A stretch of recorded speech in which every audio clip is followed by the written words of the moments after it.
I'm Bradley Reese. I will be, I'm a GIC Talk volunteer. I'll be asking the questions.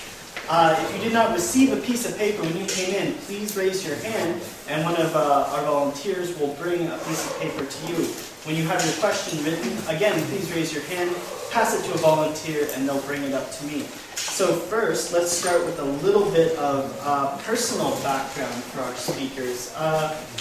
You're obviously not Korean, you're talking about Russia. So tell us a little bit about why, when, and how you ended up in Korea.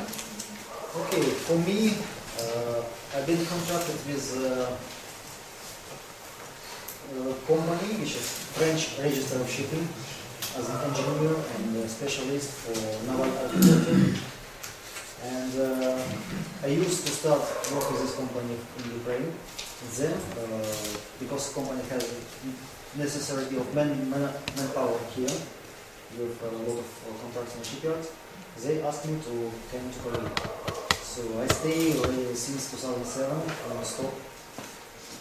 So since 2007, and my wife, she stayed along with me. Mm-hmm.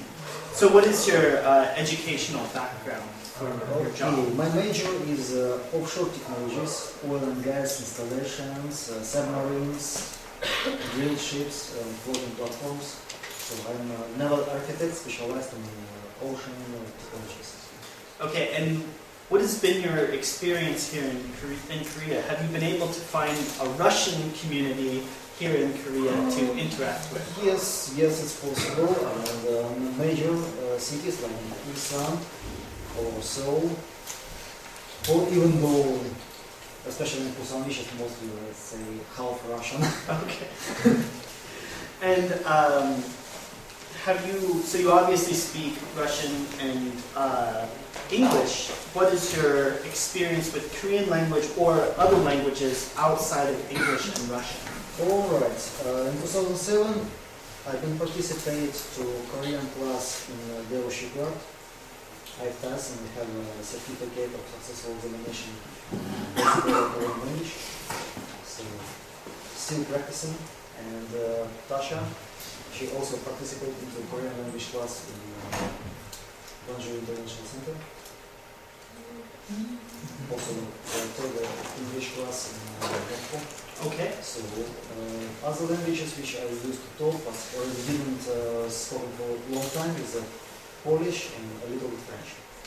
Okay, I think a lot of people notice that you're wearing some traditional clothing. Would you care to tell us a little bit about the clothing that you're wearing today? Alright, so this is typical Russian clothes which let's say, we used to be wearing for hundreds and hundreds of years. Each district in Russia, each part, has its own colors and design of needlework. So we can distinguish from which part of Russia came the people to wear this clothes. And most of this ornament is a kind of traditional, let's say, not amulets, but something which used to protect you and give you the power and luck and whatever. This is an amulet for the luck and manpower. And so we know about traditional Korean clothing, hanbok, here in Korea, which would be worn on special occasions. When would you wear these clothes in Russia?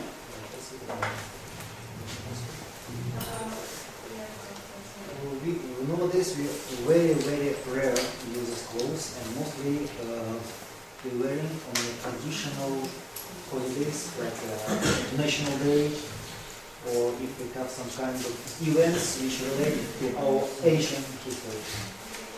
And not everyone. Okay. So let's move on to the contents of your talk. Can you tell us, first off, let's start towards the end. Kamchatka was one of the places you mentioned. Yeah. Is that accessible via horseback? Can you ride a horse through Kamchatka?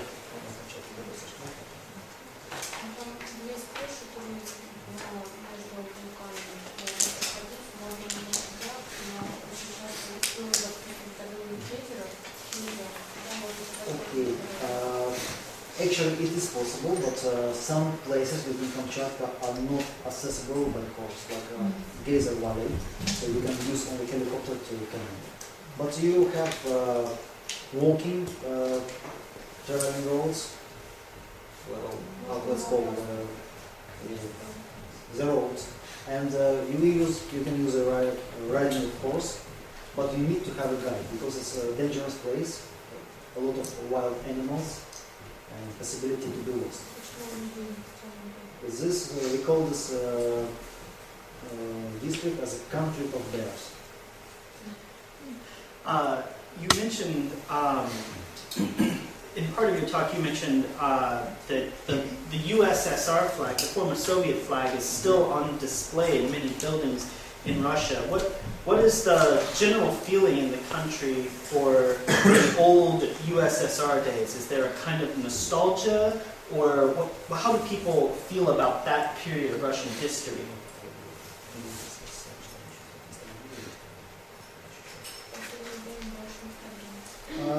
Nowadays it's mostly kind of nostalgia, but also there is a honor of our history this time.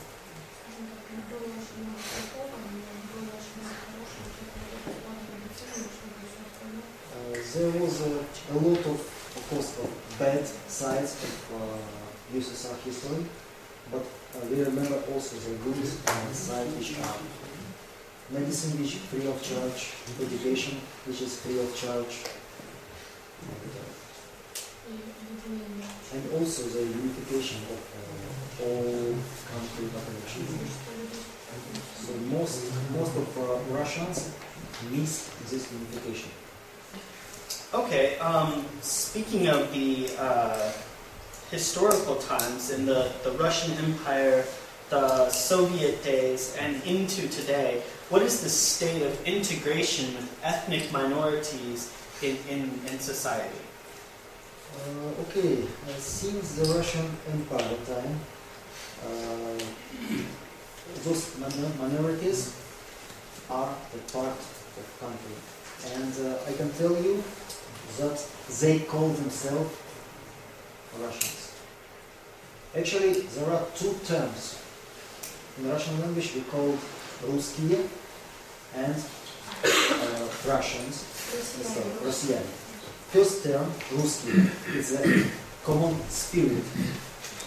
So it means even people from, let's say, from the minorities, from Caucasian or whatever, they also declare themselves as Русские, as Russians, or under the spirit. So they declare by unification. Of course, they maintain their own traditions, their own culture, their own religion, the characters, personalities, but they feel themselves as a part of big country. Not separate, but a part which implemented and interlinked with all another countries.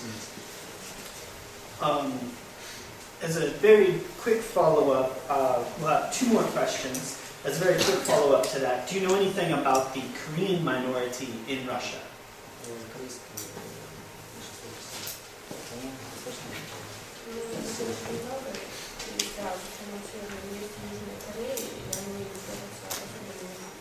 Yes, we have a Korean community. Most of them came from North Korea after the 1950s. But also we have people from South Korea, especially in Far East, in Vladivostok, Khabarovsk area. But I can tell that those kind of minority is stay separated. So they do not willing too much to expand their society to other people. One of famous Korean musicians, Victor Che, or Victor Tsoi in Russian, Victor Che, he still be honored by our people, and I remember it was my generation of the singer. Okay, we just have time for one more question. Your talk was very interesting and did generate a lot of questions. I'm sorry if I wasn't able to make it to your question today, but Clearly the speakers seem like friendly people, so feel free to approach them and ask your question directly after the talk. So you introduced a lot of information, a lot of positive things about Russia that maybe the audience didn't know today, but if you had to pick one thing, what do you think for you is the most attractive thing about Russia?